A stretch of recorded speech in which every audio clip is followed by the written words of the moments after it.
आपण मानक जरिया एवं ओडिशा राज्य सरकार गोटे घोषणा जरिया आपण मैंने समस्ते जानी जे ओडिशा सरकार अनेक गुड़िए एमओयू अनेक शिल्प संस्था एवं बिजनेस मानक सहित दिल्ली रे दस्तखत कले एवं एप्रिल 7 तारिख रे तार घोषणा करथिले। जदि ओडिशा सरकार ओडिशार स्वार्थ पाई एभली काम करती बिजु जनता दल ताकू स्वागत करे, किंतु आमर आशा थिला जे सब योजना विषय जो योजना गुड़िक पूर्वतन बिजु जनता दल सरकार रे माननीय मुख्यमंत्री श्रीयुक्त नवीन पट्टनायक नेतृत्व रे हेइतिला से विषय सत्य कही एवं से विषय जदि तथ्य ओडिशा सरकार देई थांते ताले भलो हेई थांता। ए जो एमओयू गुड़िक साइन हैला ता भितर गोटे एमओयू होउची जोटा इंडियन ऑयल कॉर्पोरेशन सहित जोटा भारतीय पब्लिक सेक्टर ऑर्गेनाइजेशन ता सहित गोटे पारादीप ठारे नाफ्ता क्रैकर यूनिट रो एस्टाब्लिशमेंट पाई गोटे एमओयू साइन हैला। मु जेतेबेले जाई विषय गवेषणा कली मो बंधु मानक सहित मु गोटे चिट्ठी देखिली जो ओडिशार पूर्वतन मुख्यमंत्री श्रीयुक्त नवीन पट्टनायक 2018 जनवरी 11 तारिख रे आमर माननीय प्रधानमंत्री श्रीयुक्त नरेंद्र मोदी को गोटे चिट्ठी लिखिथिले जे पारादीप ठारे गोटे इंटेग्रेटेड नाफ्ता क्रैकर यूनिट रो आवश्यकता अछि। एतो द्वारा ओडिशा रे केमिकल एवं पेट्रोकेमिकल रो प्रगति एवं उन्नति हेई परिबो। एई जो चिट्ठी लिखिबा परे 2019 मसिया रे एप्रिल मासरे ओडिशा सरकार इंडियन ऑयल रो प्रस्ताव अनुଯାयी गोटे अनुमोदन देइथिले जे पारादीप ठारे इंडियन ऑयल रो थिबा जो रिफाइनरी तार कैपेसिटी 15 मिलियन टन रु 25 मिलियन टन एनुअली हेबो एवं गोटे नाफ्ता क्रैकर एस्टाब्लिश करा जिवो। 1,300 कोटी टंकार उपनिवेश एटा हबो बोली इंडियन ऑयल रो प्रपोजल आसीथिला एवं एप्रिल 2019 मसिया रे बिजु जनता दल सरकार माननीय मुख्यमंत्री नवीन पट्टनायक नेतृत्व रे तार अप्रूवल देइथिले। या परे 2023 मसिया रे सेही नवीन बाबू का सरकार निष्पत्ति करथिले जे इंडियन ऑयल को एटा एस्टाब्लिश करिवा पाई कोन कोन आमे माने इंसेंटिव ओडिशा सरकार देई परिबे। तत्कालीन इंडस्ट्री सेक्रेटरी जे थिले सी आपण मान को मध्य गणमाध्यम रे ब्रीफ करथिले। मु से वीडियो क्लिपिंग देखि के आसिली जे ओडिशा सरकार 2023 रे कोन कोन देबे इंसेंटिव आईओसीएल को से विषय से घोषणा करथिले।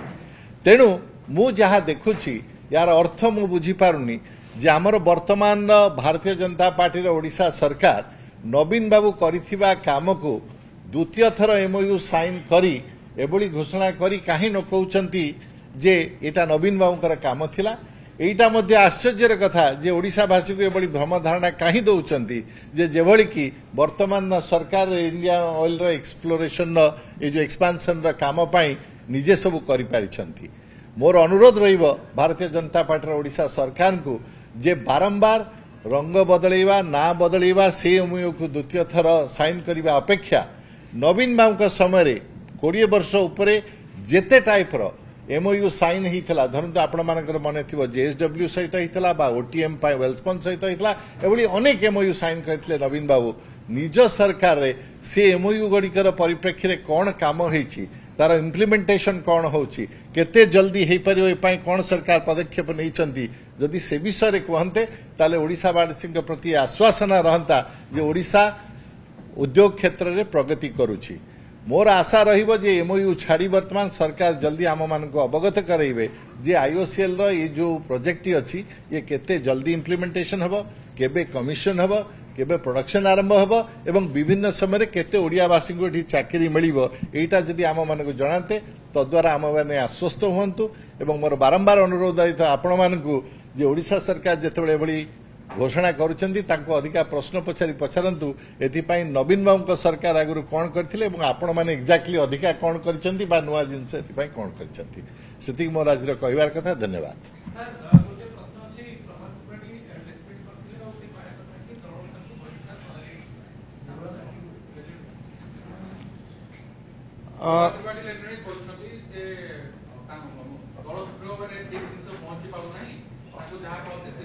देखंतु बिजु जनता दलर गोटे एस्टाब्लिश्ड प्रैक्टिस अछि जे थरे आमर माननीय सभापति किछि स्टेटमेंट देला परे ता उपरे किछि स्टेटमेंट जनरली बिजु जनता दल तरफरु दिया जाए ना।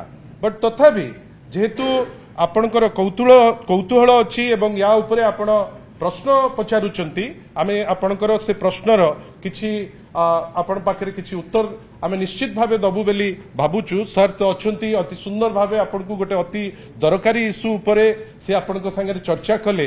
मु किंतु आपनकु अनुरोध करिवि गोटे छोटिया वीडियो जो वीडियो रो क्लिप अति कम समय रो अछि टिके आपण ताकु थरे देखि दियंतु।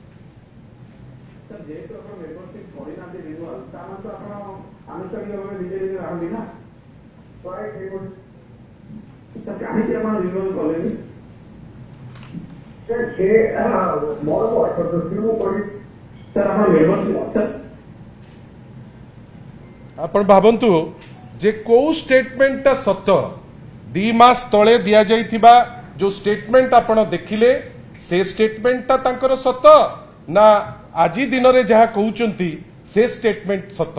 आपण भावंतु जणे वरिष्ठ लोक से जेतबेले किछि स्टेटमेंट दउचंती आमे निश्चित भावे आशा करिबा सेटा तथ्य आधारित हेइथिबो।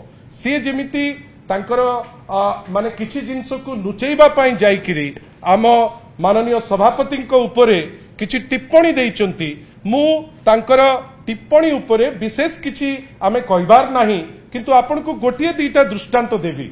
मु गोटे दउची हाईकोर्ट रो गोटे CRLMC नंबर 122 ऑफ 2021 तार गोटे ऑर्डर कॉपी आपन देखंतु जोटा प्रभात बाबू जो कहिले जे तांको इंडिक्टेड हेई नाही जोटा से अप्लाई करथिले क्वाश करिबा पाई हाईकोर्ट रे ता धीरे क्लियरली मेंशन करिसंती माननीय high court in the present case it is not possible to come to the conclusion that there is no prima facie case against the petitioner for the offence alleged therein. High court कहिछि जे prima facie case अछि। द्वितीय रे कोन कहिसंती जोटा अत्यंत गुरुत्वपूर्ण the allegations contained in the FIR are grave and sight be lost of the fact that a substantial amount of hard-earned money of innocent people is at stake। आपण एइथुरु गोटे सूचना आमे दउचु जे जो केस उपरे से चेष्टा कले लोकन को भ्रमित करिबा पाई जे तांको इंडिक्ट हेई नाही वास्तव रे से केस रे हाईकोर्ट तांकर क्वाश करिबा पाई जो पिटिशन थिला ताकु से अग्राह्य करिथिले। बंधुगण प्रथम रहिला जे से तांकर निज तथ्य को क्लियर करंतु जे 2 मास तळे जा टिप्पणी देइतिले सेहा सत ना आजी जोटा से चेष्टा करले अपवाद को काहा को टाणीबा पाई ए स्टेटमेंट टी सत। से कोंतु हाईकोर्ट जोटा कहउतिला हाईकोर्ट सत ना जोटा से गतकाली स्टेटमेंट रे देले से कथा सत। से आउ मध्य कोंतु जे दल रे जो शृंखलित कर्मी बेली से कहिले मु तो भाबुची तांको 2टी दिनर तारीख रो जिनस मने पकई देबी। गोटिए हेला प्रथम थर जेतबेले राज्यसभा रो भोटिंग को नेकरी से सस्पेंड हेतिले 1998 मसिया रे एवं द्वितीयटा हेला जेतबेले चिटफंड केस को नेकरी 31/10/14 रे से सस्पेंड हेतिले ना नाही या उपरे स्पष्टीकरण वर्तमान प्रभात बाबू दबार समय आछि। जहा सभापति गतकाली कहितिले अक्षरे अक्षरे ता ठीक एवं समय आवश्यकता को लेकिन से स्टेटमेंट निश्चित भावे से ग्रहण करने को पड़िबो एवं आपण मानक पाखरे एटलिस्ट लोकन को पाई किछि सत कहिया पड़िबो। धन्यवाद। तापे सेपरेट कर अनेक योजना जेमती सर कहिले केवल रंग मरा जाउची आशा करिबा सेटा से दिगरे न हो।